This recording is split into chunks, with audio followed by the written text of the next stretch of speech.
Good afternoon and welcome to this webinar. My name is Alessandra Moscaroli and I'm a research assistant at the Swiss Patient Safety Foundation. We are delighted to have you here as part of our Awareness Week for Patient Safety, which runs under the slogan, Diagnosis, a Team Effort. The goal of this campaign is to engage and inspire people and organizations to make a positive impact in diagnosis safety. And today we will explore the importance of teamwork in the diagnostic process. We encourage you to actively participate at this webinar by asking questions and sharing ideas for the panel discussion, which will follow the presentation.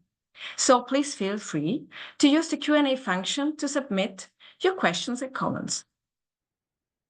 It is now my honor to introduce you our speaker and moderator of the panel discussion, Professor Juliane Kämmer. She has a background in psychology and obtained her PhD in 2013 from the Hautz University in Berlin. With over 10 years of research experience at the intersections of psychology and medicine, she had focused on team decision-making under uncertainty in high-risk settings, such as in the emergency room. She obtained the prestigious Marie Curie Fellowship in 2020 and recently received an SNSF Starting Grant to study team-based diagnosis at the University of Bern. Without further ado, I invite Professor Kämmer to take the stage. So, Juliane, please take the word. Thank you. Thank you very much for this welcome. Let me share my screen. Thanks for having me and welcome everyone. It's a pleasure to talk about the importance of teamwork in the diagnostic process today, because this is a topic that has kept me busy for the last 12 years. The goal of this year's Patient Safety Day and Week is to highlight the critical importance of correct and timely diagnosis for ensuring patient safety and improving health outcomes.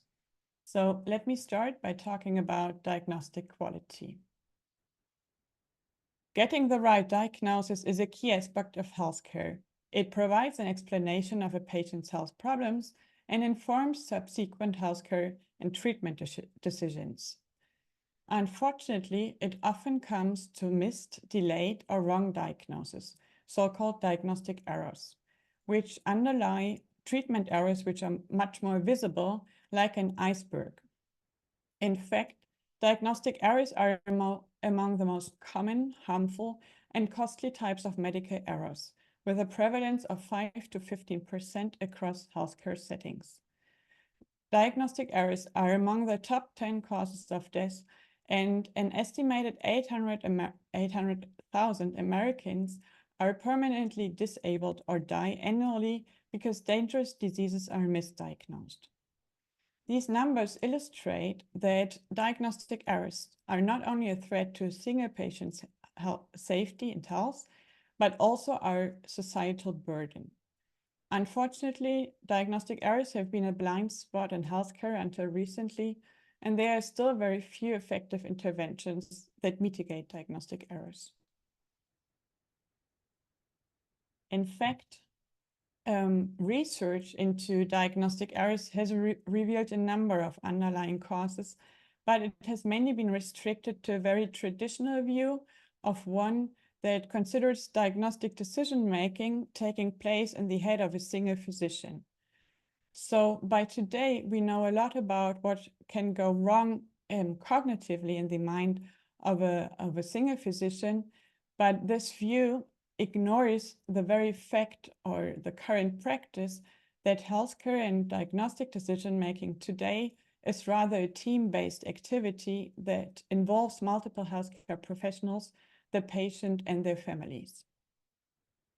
When the National Academy of Medicine published a landmark report improving diagnosis in healthcare in 2015, it did not only highlight the critical importance of diagnosis and diagnostic errors, but it also recognized that arriving at accurate and timely diagnosis, even those made by an individual clinician working with a single patient, involves teamwork. So by today, there's a growing consensus that we need to conceptualize diagnostic decision-making as a team-based activity, which is reflected by more and more studies focusing and taking into account the diagnostic team and how healthcare teams work effectively together.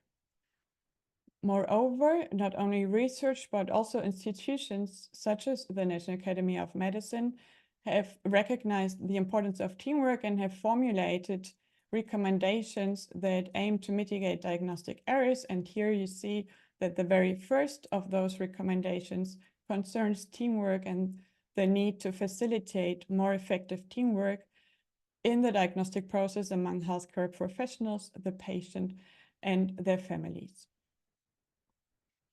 And considering teamwork, this of course does not have to be as busy and crowded as on this picture of an emergency room, but teamwork and diagnostics team settings include a variety of such settings. Starting from the consultations with a colleague to in-hospital interprofessional teams working together at the bedside of a patient, to include also larger multidisciplinary tumor boards that review and discuss complex cancer cases. And of course, this view also considers the primary care setting, where the core team of the patient, the family, and the primary care team work together and admittedly work together with other specialists in, let's say, more a teams of teams setting. So taken together, what is new today is the idea that health systems are so complex and shared patient care is so common that patient outcomes rarely depend on the competence of a single clinician and his or her errors, but rather team-based care and collective competence are a new framing. So let's have a closer look on what research knows about teamwork.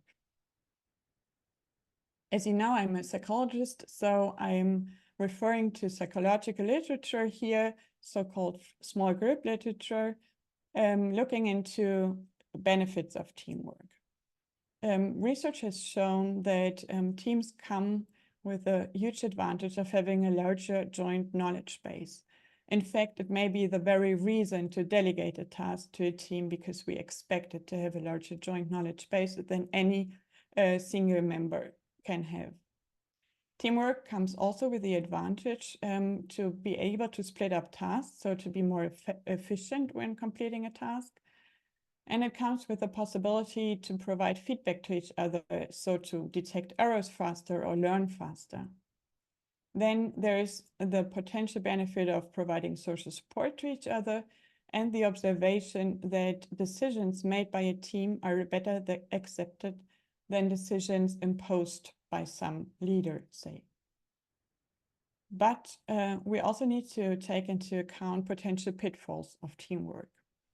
So teams often do not make use of the diverse and joint larger memory they have, or knowledge base they have, but they often show a preference for discussing shared information. So information they all possess, which is called the common knowledge effect. Also, diverse perspectives may sometimes lead to conflicts on the one hand, but on the other hand, it may also be the case that the group values cohesion more than the benefit of diverse perspectives, and we rather observe a confirmation bias. Then research has observed social loafing effects, meaning that people do not show as much effort for a task as they would put into the task if they were alone. And of course, you may have observed it too in your own team, a diffusion of responsibility and the extra effort we need for coordination and the time to talk to each other.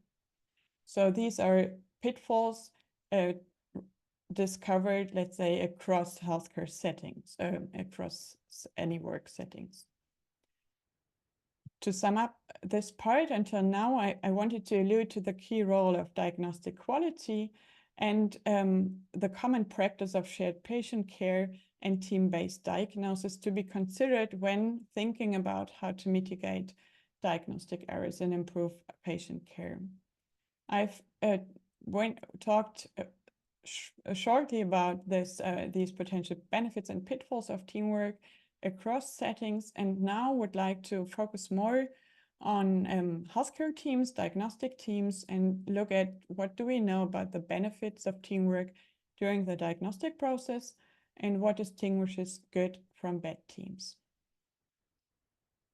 In order to start with the first question, let me also start with a disclaimer saying that, of course, not all teams are the same, meaning that every team or teams differ in various aspects, ranging from the size, but also concerning their length of being together. So distinguishing, let's say, between stable teams, like in a primary care setting, and ad hoc teams working together in an emergency room and coming together only for a single patient and then dissolving again. So let's be more precise when looking at this first question and look at a very specific team setting, namely one where an ad hoc team comes together in the emergency room, working at the same time and interacting with each other. So imagine you work in an emergency department and a patient with symptoms of a shortness of breath is arriving. You will certainly start collecting information about this patient and administering diagnostic tests.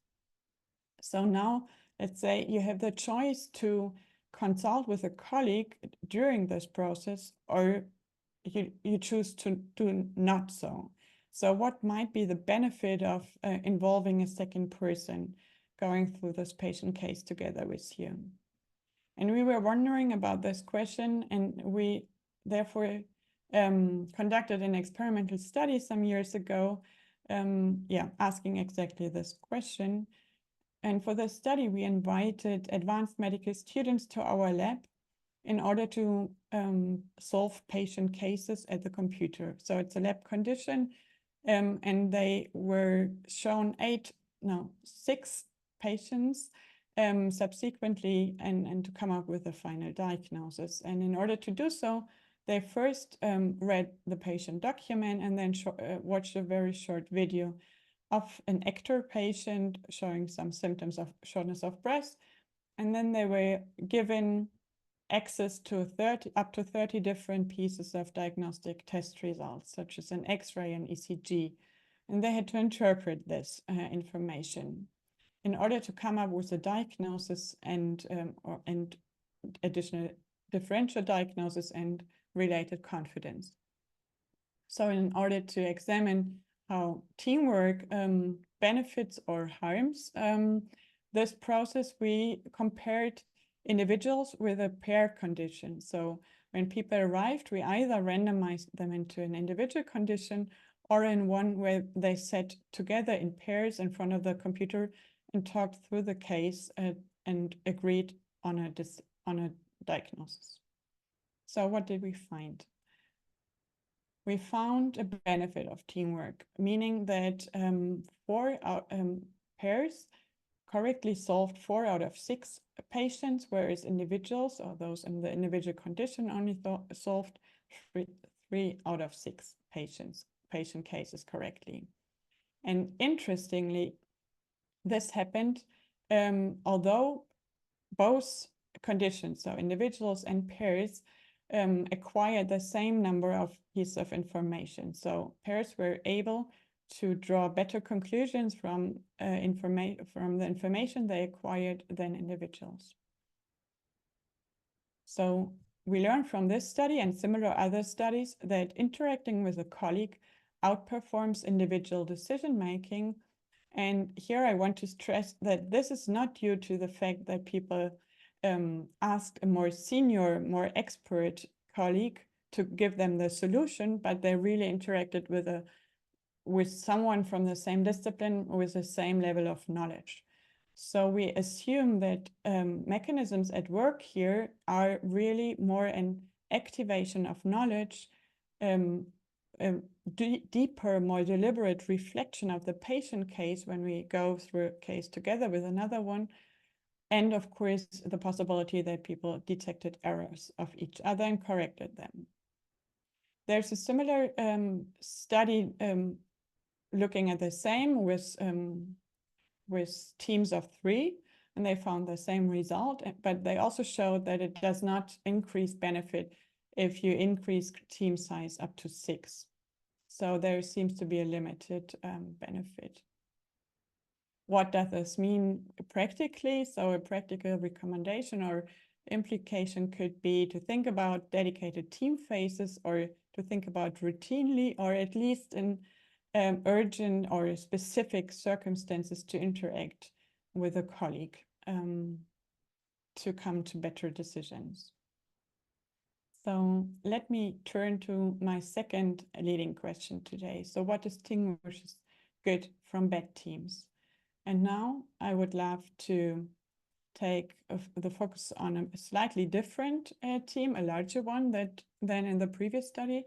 So imagine now we have a team of 4, and it's an interprofessional ad hoc team coming together again in the emergency room and facing let's say, a more complex patient who also needs immediate treatment.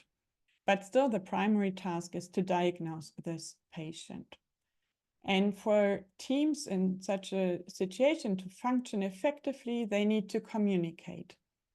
And in fact, many papers mention communication, or a breakdown of communication, as one of the leading factors and causes of medical error.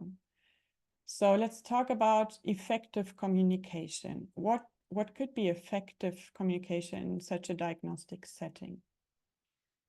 To think about what could be effective, let's look at task requirements of a diagnostic task. So a diagnosis is often, if it's a complex one, an ambiguous situation where data needs to be collected, probably data from different sources. It needs to be interpreted and integrated, and different working hypotheses need to be formulated until they can be tested, falsified, verified, and a treatment can start. So the main task of a team in this setting is to share information and knowledge about this patient. So what research has shown is that in such an ambiguous situation, there are specific communication strategies effective. One is so-called talking to the room, meaning that the leader talks in a loud voice, not to a specific other member, but to the whole team. So to invite the whole team to participate in the thinking process. Then there is participative leadership style that proves effective, and a joint deliberation. On the member side, that means there needs to be a psychologically safe environment where people are allowed to and dare to speak up if they have, let's say, contradicting information. This may actually sound maybe quite different from what you have learned or heard from your team trainings, where we are often trained to show directive leadership and a clear task distribution, and where we practice a closed loop communication where the speaker gives some order and the receiver gives some feedback to have received this order. But let's have a closer look where those recommendations, which seem contradictory, come from. And these recommendations often come from studies looking at action teams, which are quite different from diagnostic team settings, such as a resuscitation on this picture here from our lab, where the task requirement is much more about coordination of activities, a fast coordination, and a coordination of fixed roles everyone has to fulfill. So to sum up this insight I wanted to allude to, we cannot say, as usual, there's one size fits all effective communication, but what is effective is contingent on the task and even more factors such as the expertise level of the whole team, even the phase of the task, the urgency of the patient, and so on. But there's a rule of thumb. So if it comes to a coordination of thoughts, then participative leadership and talking to the room, some joint deliberation is more effective than when we talk about a coordination of action, such as in a resuscitation task, where directive leadership and closed loop communication is more effective. This has a practical implication, of course, so meaning that when we train communication skills, leadership skills, we need to face different situations in order to learn how to adapt our communication and to become sensitive for the cues that tell us whether it's rather a task of action, a coordination of action, or of thoughts. So let me come to a summary of this input talk. There were two key messages, namely that diagnostic quality is key to patient safety, and that diagnosis is today rather a team-based activity.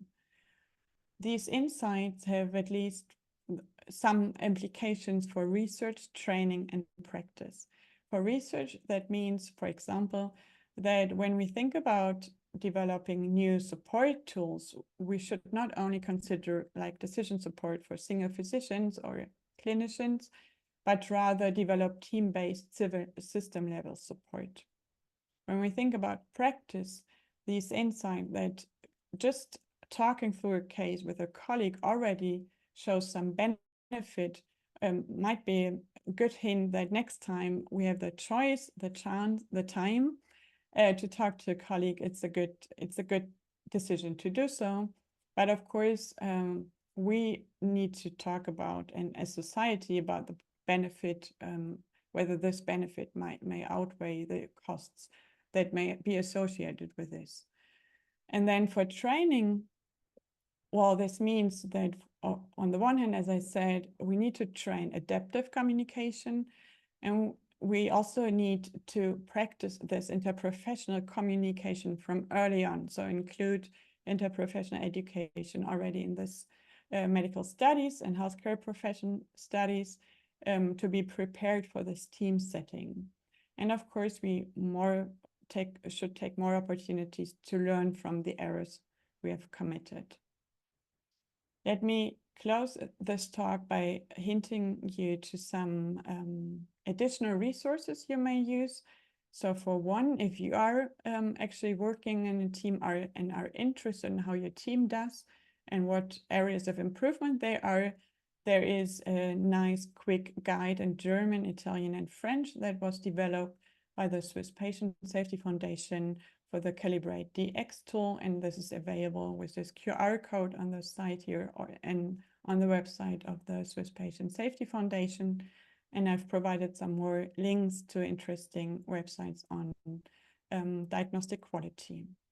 So let me lead over to the discussion round by again saying that of course teams are not the same. So you may have very different expertise and experience with other constellations. So let me invite you to share your thoughts, questions, experience with different diagnostic team settings during our discussions. Thank you.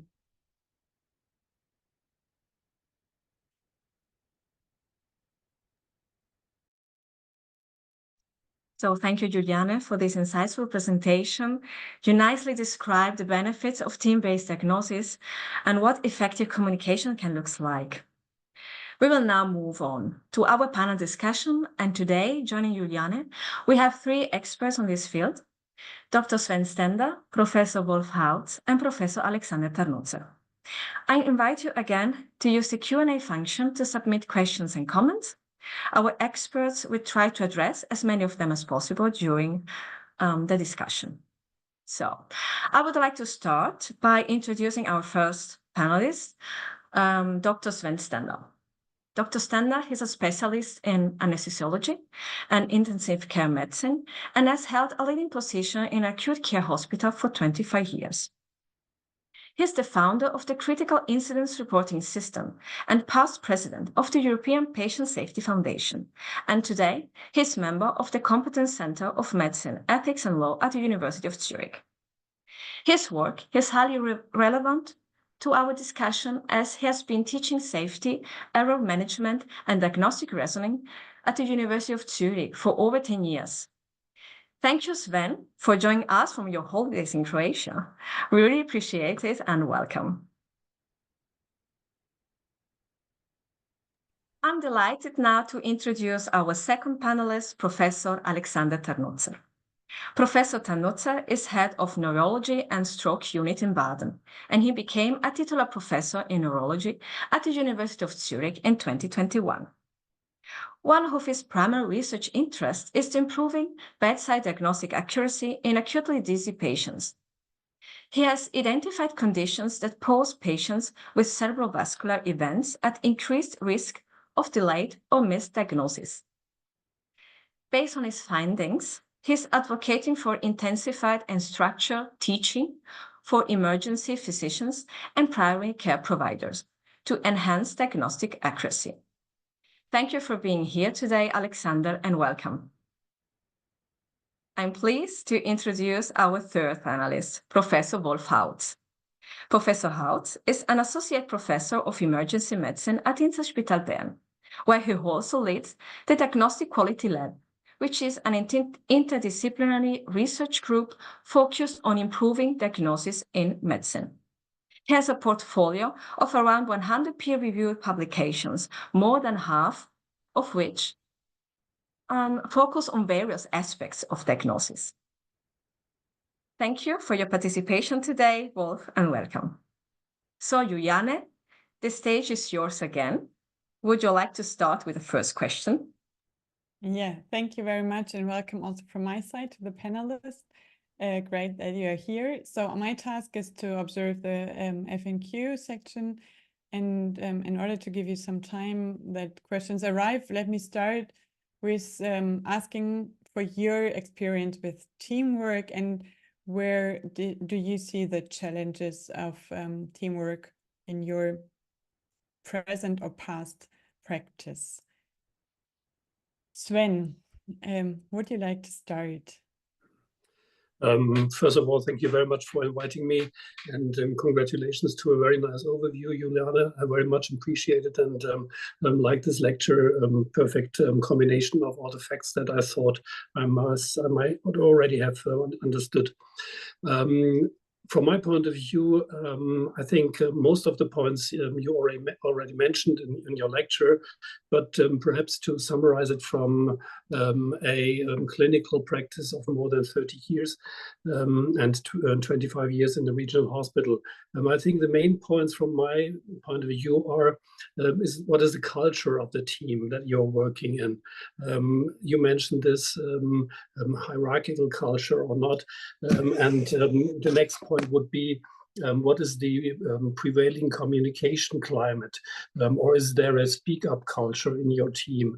Do you have barriers for communication in the teams? And specifically, as you mentioned, when you have ad hoc teams where you don't have familiarity with the culture of teamwork. Perhaps one team is coming from a strictly hierarchical team, and the other team might be much more used to an even level of communication. This ad hoc team might have problems working together and then compromising the quality of teamwork. That's my experience from the past years. Thank you. Alex, you're working in more stable teams, are you? So what is your experience?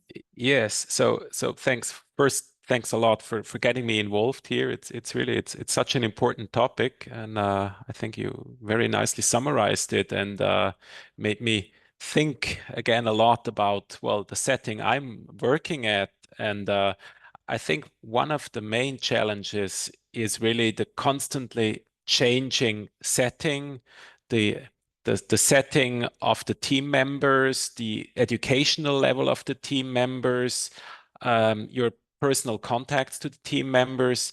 So despite I am working in a quote stable setting, I mean, I'm working in the same emergency department every time. I mean, it's always a different combination of team members, different specialties, different professions. And it really makes it sometimes challenging to figure out who is my kind of key sparring partner. You mentioned smaller teams really to get making decisions often under high pressure of time. For example, in stroke patients, you cannot put together a round table and you really have to make a quick decision, but still you should get everyone involved, allow him or her to speak up if he or she thinks, well, this is not the right way we're going into.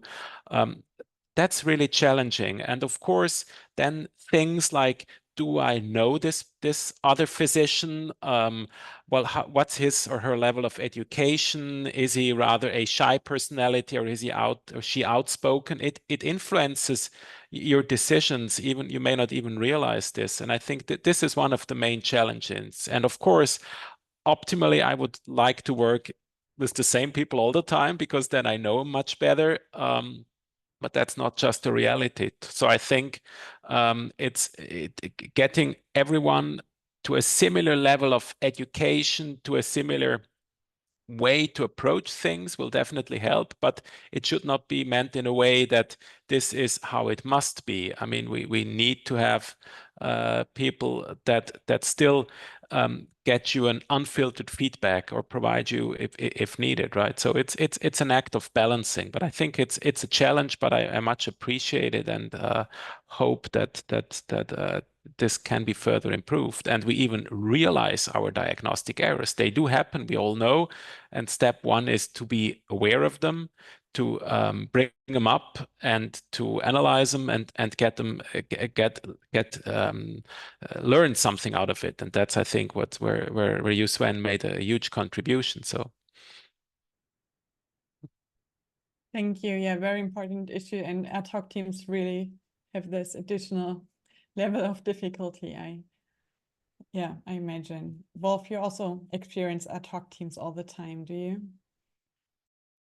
Well, I think a number of issues have already been alluded to in your fabulous talk, and also by Alexander and Sven. I think the more acute a patient's situation is, I think the better we are off to perceive these tasks as action tasks, as you alluded to. And then for an action task to go well, what I need is clear leadership, as you pointed out. But what I also need is a common understanding, a common cognitive model of the team. What is the task, and how are we going to approach this? And this makes it actually quite easy to coordinate teamwork or to standardize teamwork in acute care settings. We simply sit together and have these deliberate discussions when there is time. And then we agree on that all patients with a focal neurological deficit will be attended to in a similar manner, right? And I think this way we sort of buy the time by moving the discussion before the patient actually arrives.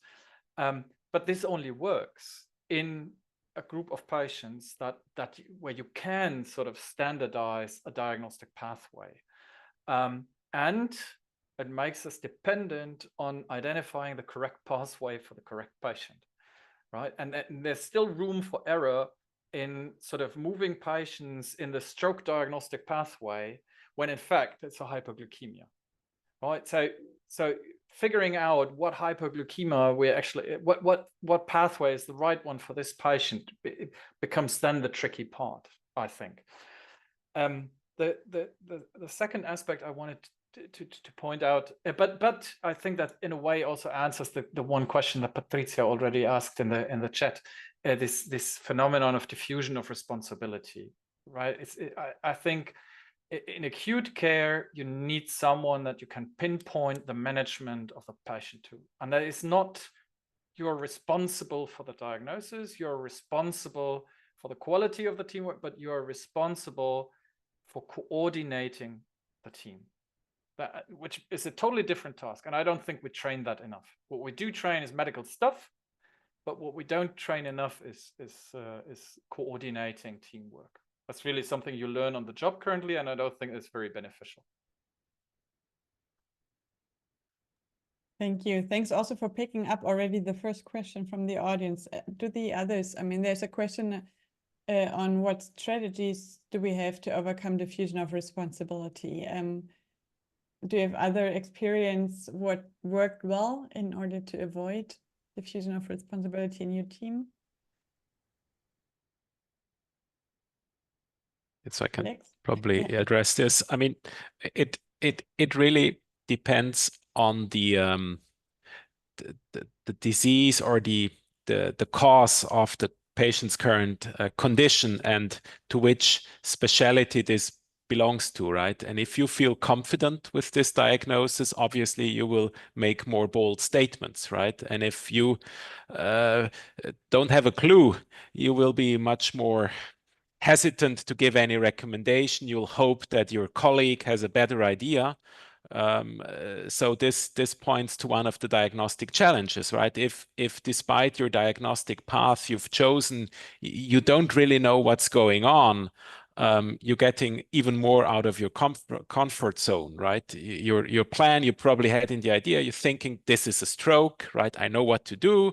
I can probably treat it, or I have a plan, right? And then you realize a few minutes later, well, this is not what it is, right?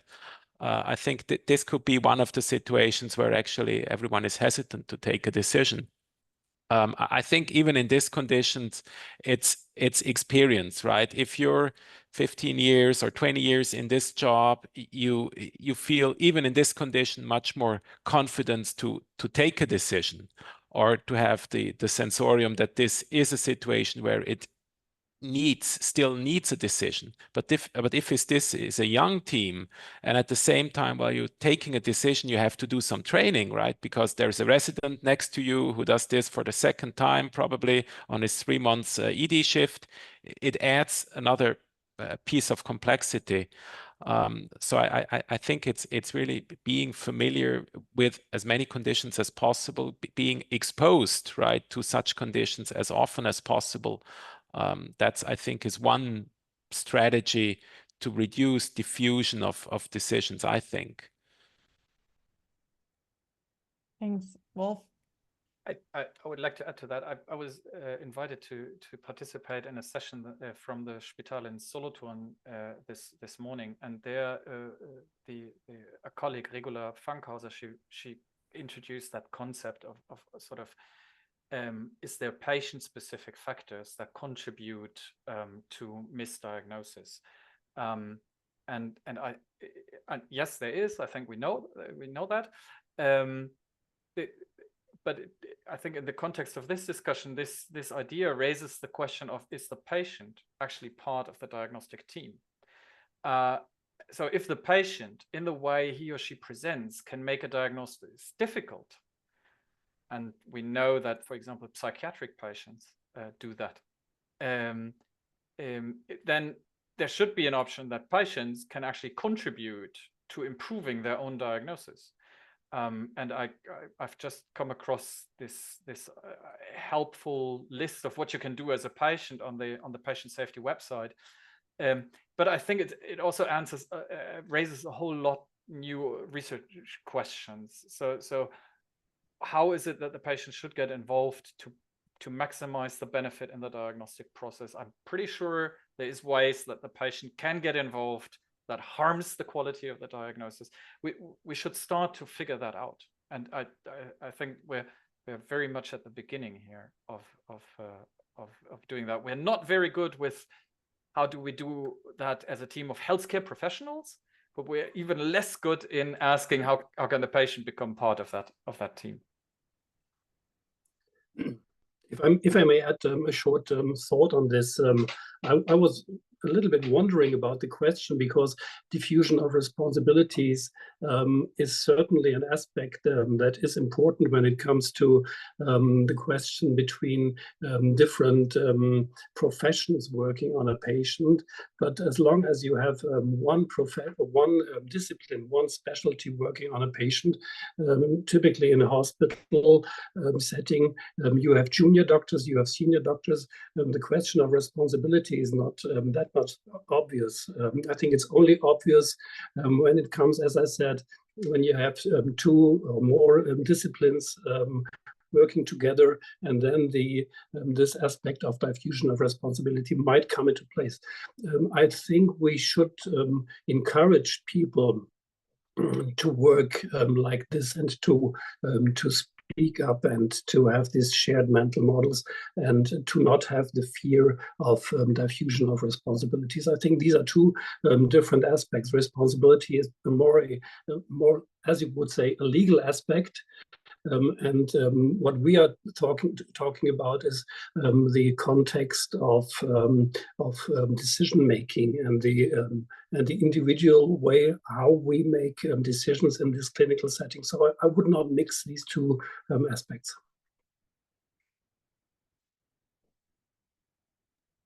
Thank you. Yeah, let's. You have already alluded to the diagnostic errors, diagnostic quality. Maybe let's switch a bit from this mere team perspective to a broader one, namely diagnostic quality and the diagnostic process, and where you see potential for improving the diagnostic process from your practical or research background, both. Not sure who wants to. Alex. Yeah, Thanks. I mean, again, it's being familiar with the diseases you actually are confronted on a daily basis with, right? I mean, if you've never seen these conditions, you will likely miss it. You may have false concepts even. You may have learned something that is not appropriate anymore. Or you rely on those conditions you do know. So everything outside your specialty is unlikely, because you don't know how to diagnose this, you've never seen it, so you have an inherent bias. So again, this would favor interdisciplinary teams. And at least from my experience, as soon as I am showing up on the emergency room in the hospital I'm working at, it's getting interdisciplinary, right? Because I'm providing the specialist's view. So we have an internal medicist, we have a neurologist, we have a radiologist, we have the ED nurses. So we have we are already a team of 4 different specialties working on one patient. So I think this is at least in my setting, it's always interdisciplinary, and to improve diagnostic accuracy, it's so much about education, about training, and structured training. And you're constantly fighting against change, right? The change of your team members, that they move on to a different position, probably in the same hospital, in a different hospital. So you start anew every 3 months with what you would like to teach them. And you only bring in one perspective. I'm bringing in the neurologist's perspective, but then there's the cardiologist, there's the psychiatrist, and who else might be getting involved. And we all would like to have the ED physicians to know our diagnosis, well, the diagnosis from our field better. And I think that's a huge challenge for the ED physician, knowing everything and coming up to all the specialists' expectations. I could not agree more with what Alexander just said. And if you look at the literature,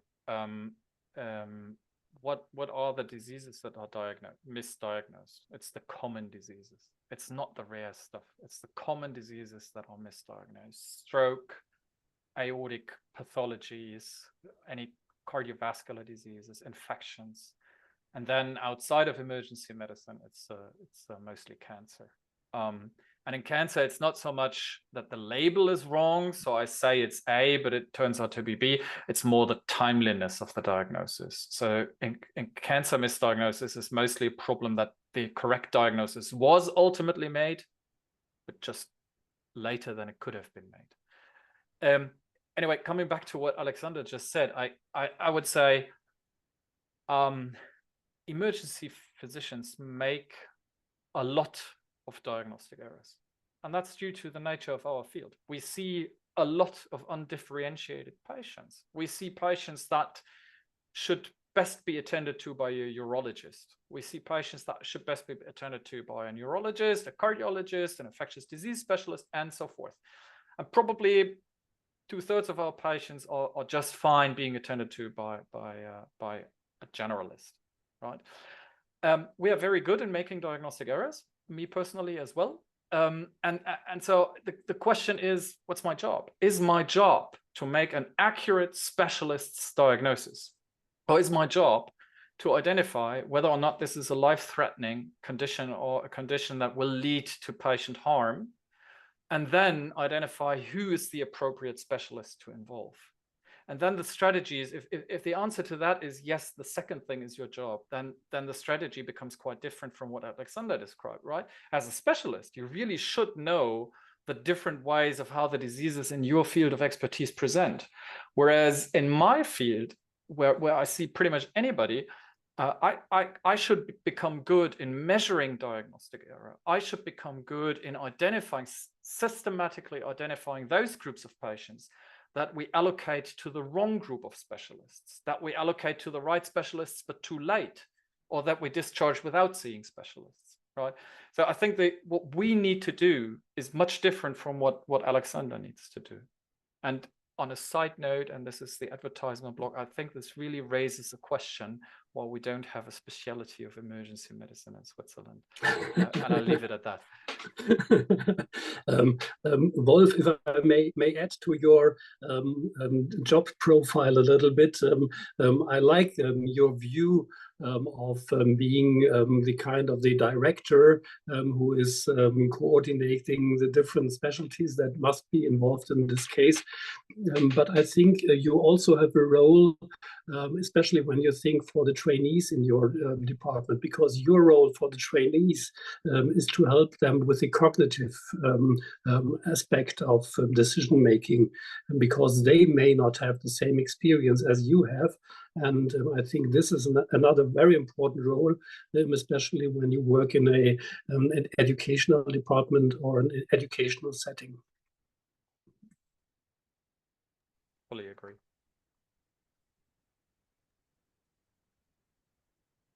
Yeah, perfect. Thanks.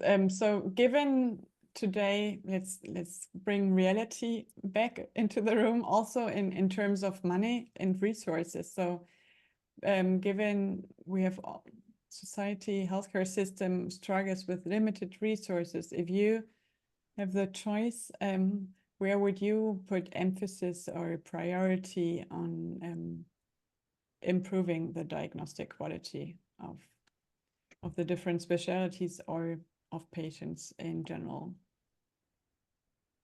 Can I start with that?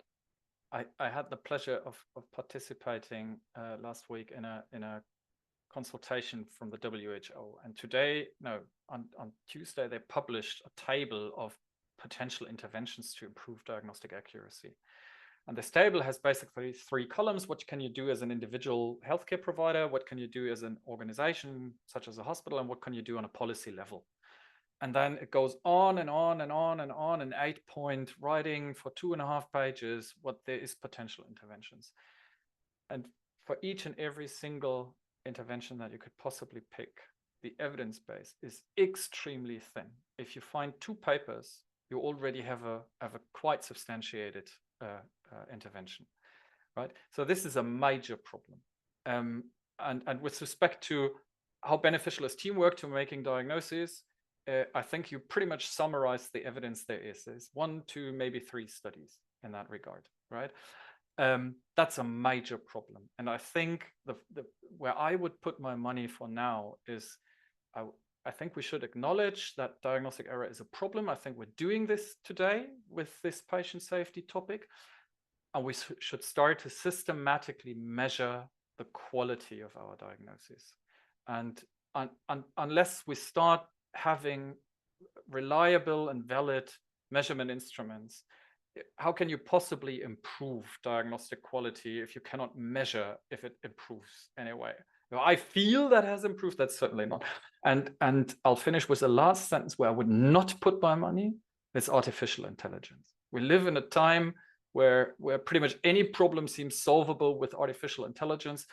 the evidence with respect to artificial intelligence in improving diagnosis is pretty clear. It's a waste of money. Thanks for those clear words. Where would you put your money?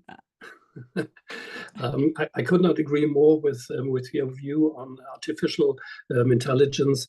I would put artificial intelligence really at the bottom of my investments, perhaps only in conjunction together with checklists or cognitive aids, in that kind of adding additional topics in the differential diagnosis that I never thought about, for example, like that. But that's it for all.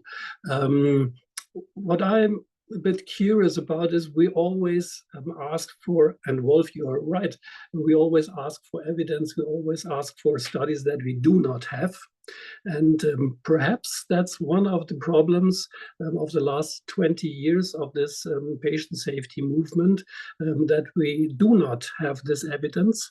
And we probably must say, since the Institute of Medicine report back not more than 20 years, not much have changed. So perhaps we must overcome this need for asking for evidence and say we have construct validity. And we as experts, for example, think that team trainings, simulation trainings, communication trainings make a sense, and we should invest into this direction.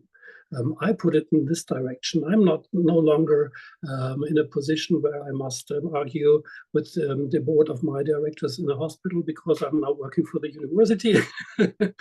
But I will stop asking for resources, and when they ask for evidence, there's little evidence. I think it makes sense to make team trainings and simulation trainings. I would invest in this kind of training.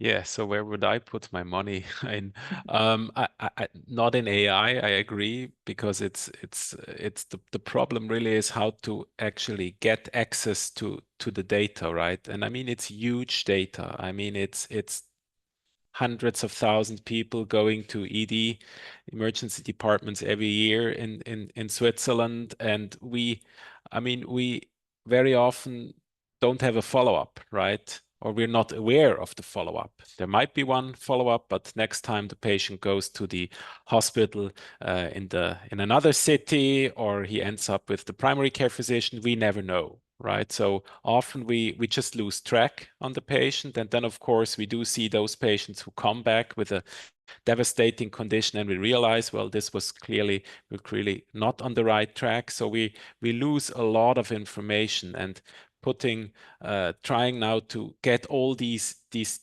tracks together and follow them up to the end is an enormous effort. And I would not put the large amount of money, not put the major amount of money I had in that section. But I do agree we need to understand better. Also, I mean, from a scientific point of view, I completely agree with you, Wolf. We still should know more about the conditions where diagnostic errors occur. But at the same time, I would also invest more on the short term, namely further supporting simulations, communication training, because we need to work with the teams we have, right? If we get a research grant now, it takes 5 to 10 years until we have some evidence published, right?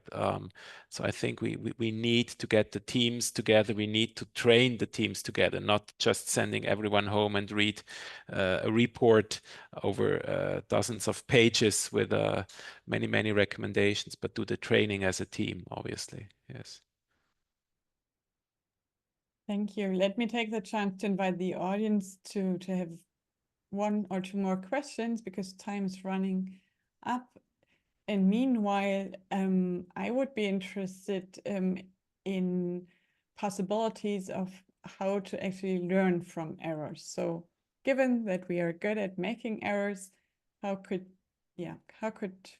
you propose how to learn from errors? And Sven, I saw that you teach about this topic, so maybe you could give us some input on this.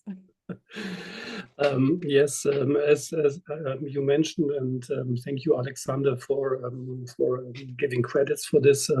My work more than 25 years ago was on inventing the critical incident reporting system. But I must admit that I a little bit changed my focus in the recent years, no longer focusing on errors, but focusing on the so-called safety 2 aspect. Because when we think, sure, we must avoid errors and we must try to have as little harm as possible. But on the other hand, it's probably a much better concept to look at what is going on and to foster what is going on in the safety 2 concept, and not only looking at the failures.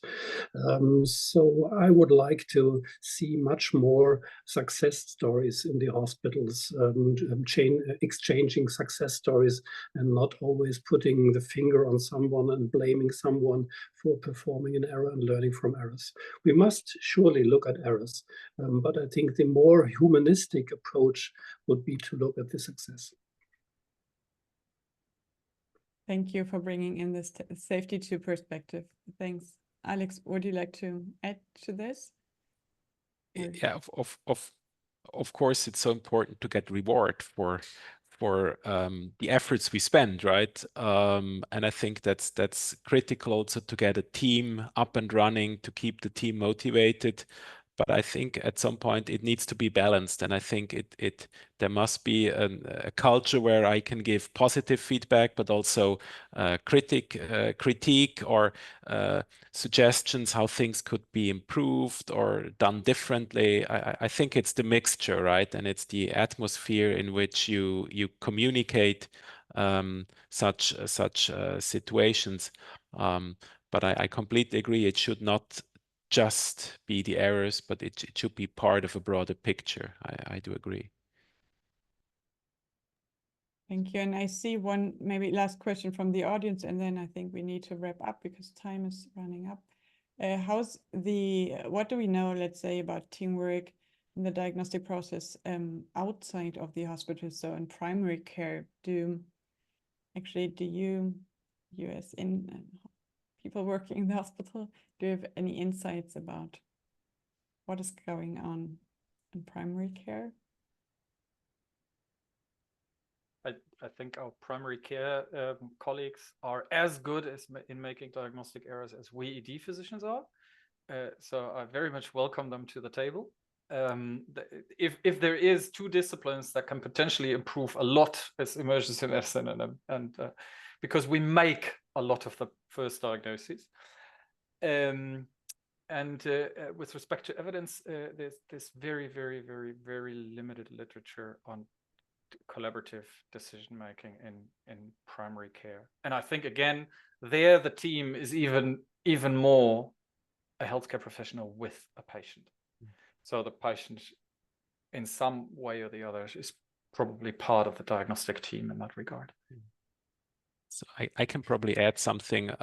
We recently observed, we did a survey among primary care physicians in Switzerland, about 150 primary care physicians, focusing on treating the dizzy patient, right? And part of the questions were related to asking, well, how confident do you feel with diagnosing and treating the dizzy patient?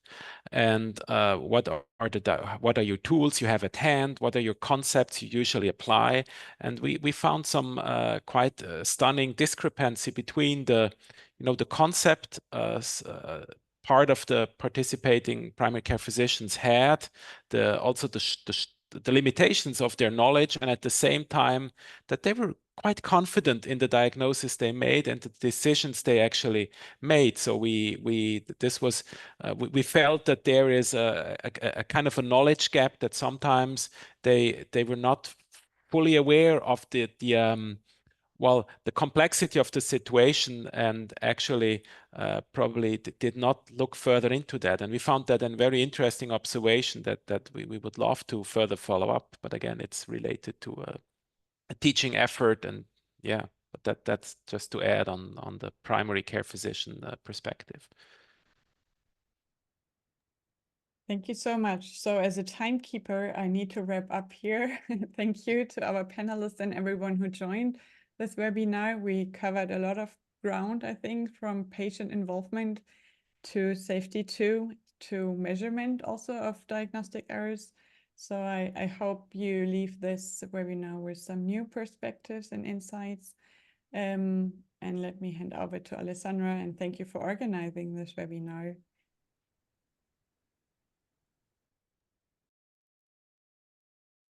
So thank you. It was really, you were really a great team today, I need to say it. Your insights and expertise, they really enriched the discussion today. I personally learned a lot. I learned new aspects and new point of view about challenges of working in team in healthcare settings. Okay, it's already 3 p.m., but before we move on to the last remarks, I would like to take a moment to say also thank you to my colleague, Britta Gerloff, for organizing with me this webinar and also the Awareness Week.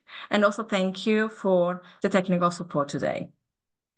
Thank you, all of you, for joining us today and also for your active participation throughout the Awareness Week.